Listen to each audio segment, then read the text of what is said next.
बिस्मिल्लाहिर्रहमानिर्रहीम, अस्सलाम वालेकुम, वेलकम टू एम फार्मा। मैं हूं doctor Irma, senior lecturer in doctor institute health sciences में सर्विसेज प्रोवाइड करते एक नए टॉपिक से आपकी खिदमत में हाजिर हूं। आज बहुत इंपॉर्टेंट टॉपिक हमने पढ़ना है बायोकेमिस्ट्री से रिलेटेड विटामिन सी के बारे में इंशाल्लाह आज हमने डिस्कस करना है। चलो तो वीडियो स्टार्ट करते हैं। चैनल को लाइक सब्सक्राइब शेयर करना मत भूलिएगा। विटामिन सी क्या होता है? विटामिन सी सबसे हम देखेंगे ये कौन से विटामिन्स में आता है। ये फैट सॉल्युबल है, ये वाटर सॉल्युबल है, ये कौन सा है? तो जो विटामिन सी है वो बेसिकली वाटर सॉल्युबल है, ठीक है।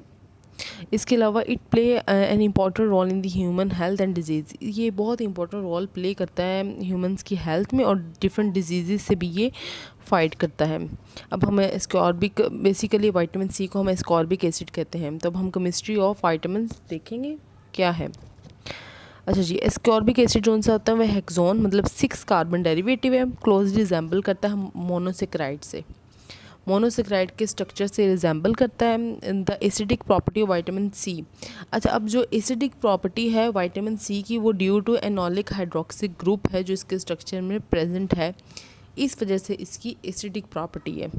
It is storing reducing agent, ये as a reducing agent L ascorbic acid के तौर पे जाना जाता है। और अगर ये ऑक्सीडेशन में चला जाए, अगर ये अंडरगो ऑक्सीडेशन हो तो फिर ये डीहाइड्रो एस्कॉर्बिक एसिड के तौर पे जाना जाता है। और ये एक रिवर्सिबल रिएक्शन है, ठीक है। अब मैं आपको शो करती हूँ, ये देखिए। एस्कॉर्बिक एसिड जब ऑक्सीडेशन होगी मतलब रिमूवल ऑफ हाइड्रोजन होगी तो ये क्या हो जाएगा, डीहाइड्रो एस्कॉर्बिक एसिड में कन्वर्ट हो जाएगा। और जब इसकी रिडक्शन होगी मतलब कि 2 हाइड्रोजन ग्रुप ऐड होंगे, 2 हाइड्रोजन ऐड होंगे तो ये एस्कॉर्बिक एसिड बन जाएगा। आप देख सकते हैं यहाँ पर कि 2 हाइड्रोजन ऊपर सेकेंड और थर्ड कार्बन से 2 हाइड्रोजन रिमूव हुए तो वहाँ पर कीटो ग्रुप अटैच हो गया, तो ये क्या बन गया, डीहाइड्रो एस्कॉर्बिक एसिड बन गया। अब हम इसकी केमिस्ट्री देखेंगे विटामिन सी की। ऑन हाइड्रेशन मतलब एडिशन करने की वजह से dehydro ascorbic acid is irreversibly converted हो जाएगा किस में, 2,3-डी कीटो ग्लूकोनिक एसिड में, जो कि एक इनएक्टिव फॉर्म है इसकी, ठीक है। Oxidation of ascorbic acid is rapid. Ascorbic acid की ऑक्सीडेशन जो सी होती है वो रैपिड होती है in the presence of copper. Copper की प्रेजेंस में एस्कॉर्बिक एसिड की जो सी ऑक्सीडेशन है वो रैपिड होगी, hence vitamin C become inactive. Vitamin जो सा सी है इनएक्टिव हो जाएगा if food are prepared in copper vessel. कितनी इंटरेस्टिंग बात है कि वैसे तो ऑक्सीडेशन एस्कॉर्बिक एसिड की इन द प्रेजेंस ऑफ कॉपर जल्दी होगी, रैपिड होगी, तेज़ होगी, लेकिन अगर आप इसको प्रिपेयर कर रहे हैं विटामिन सी को कॉपर वेसल के अंदर तो वो इनएक्टिव हो जाएगा, ठीक है। क्लियर है बात? ये ऑरेंज में सबसे ज़्यादा विटामिन सी है, ये आपको इस पिक्चर में शो किया जा रहा है।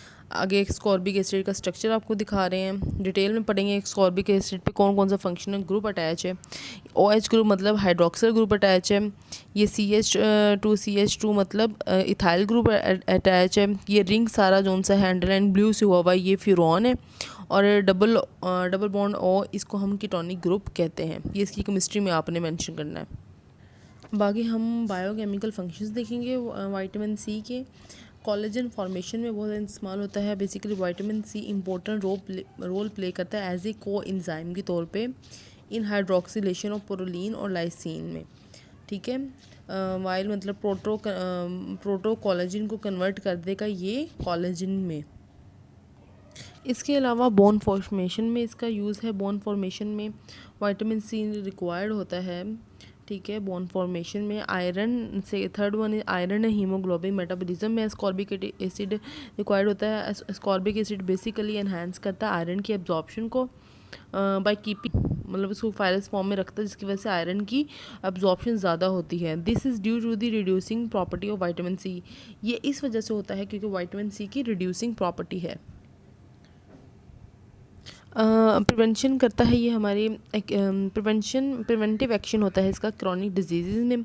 नॉर्मली अगर आप देखें तो फ्री रेडिकल कॉन्स्टेंटली हमारी बॉडी प्रोड्यूस हो रहे होते हैं हमारे फ्री रेडिकल्स। इसमें क्या होता है, ये सीरियस कॉज डैमेज कर सकते हैं हमारे प्रोटीन्स को, लिपिड्स को, DNA को एंड सेल मेम्ब्रेन को। तो फ्री रेडिकल्स जो से होते हैं और इसके अलावा कैंसर्स, हार्ट डिजीज़ और एजिंग प्रोसेस को भी डेवलप करते हैं या उनको बढ़ाते हैं बॉडी में ना। तो विटामिन सी जो सा होता है वो बायोलॉजिकली एक एंटीऑक्सीडेंट के तौर पे काम करता है। बिसाइड विटामिन ई भी जैसे करते हैं और बी कैरोटीनॉइड, लेकिन विटामिन सी भी स्ट्रॉन्ग एंटीऑक्सीडेंट इसकी प्रॉपर्टी है जो कि इन डिजीज़ को प्रिवेंट करेगी। ठीक है, इसके अलावा अब हम विटामिन सी की डोज देखेंगे। ठीक है, 60 to 70 mg vitamin C per day एक अडल्ट की रिक्वायरमेंट है, उसको चाहिए। इसके अलावा additionally intake 20 to 40% increase 20 to 40% increase हो जाएगा, स्पेशली जो सी प्रेग्नेंट वुमेंस हैं उनके लिए, और लैक्टेटिव जो माएँ दूध पिलाती हैं उनको 20 to 40% मतलब कि ये 80 to 90% आप प्रेग्नेंट और लैक्टेटिव वुमेन को जो सा इनटेक करना चाहिए विटामिन सी का। डाइटरी सोर्सेज देखेंगे हम, हमारे पास किन किन सोर्सेज हमें विटामिन सी मिल सकता है। सिट्रस फ्रूट से मिल सकता है, ठीक है, आंवला से मिल सकता है, गावा ग्रीन वेजिटेबल से मिल सकता है, कैबेज जिसमें ये पालक वगैरह भी आ जाती हैं। ठीक है, टमाटोज़ पोटैटोज़ में मिल सकता है। Particularly are rich in ascorbic acid, किसमें, स्किन में रिच होता है। High content of vitamin C is found in the adrenal gland और गोनाड्स में ये बहुत ज़्यादा क्वांटिटी में पाया जाता है। मिल्क पुअर सोर्स है हमारे पास एस्कॉर्बिक एसिड का। डेफिशिएंसीज देखेंगे ये विटामिन सी की, स्पॉन्जी एंड सोर गम्स सिम्टम्स में शो हो सकता है। लूज टीथ हो सकता है, एनीमिया हो सकता है, स्वेलो जॉइंट्स हो सकते हैं, डिक्रीज इम्यूनो कम्पिटेंस हो सकती है। ठीक है, डिले वाउंड हीलिंग आपके जो सा है वो नतीजे में हो सकती है अगर आपको विटामिन सी की डेफिशिएंसी है। हैमरेज हो सकता है, ऑस्टियोपोरोसिस हो सकता है आपको। डिफरेंट वे फेस वॉश वगैरह में भी इसकी एक अच्छी मकदार पाई जाती है क्योंकि ये स्किन के लिए बहुत एक हीलिंग और एंटी एजिंग इफ़ेक्ट देता है विटामिन सी। ठीक है, तो होप सो आपको ये वीडियो बहुत इन्फॉर्मेटिव लगी होगी। अगर आपको ये वीडियो से इन्फॉर्मेटिव लगी है तो चैनल को लाइक सब्सक्राइब शेयर करना मत भूलिएगा। इंशाल्लाह एक नई वीडियो के साथ आपकी खिदमत में हाजिर होंगी। तब तक ये डॉक्टर को दीजिए इजाज़त। अल्लाह हाफ़िज़ नासिर।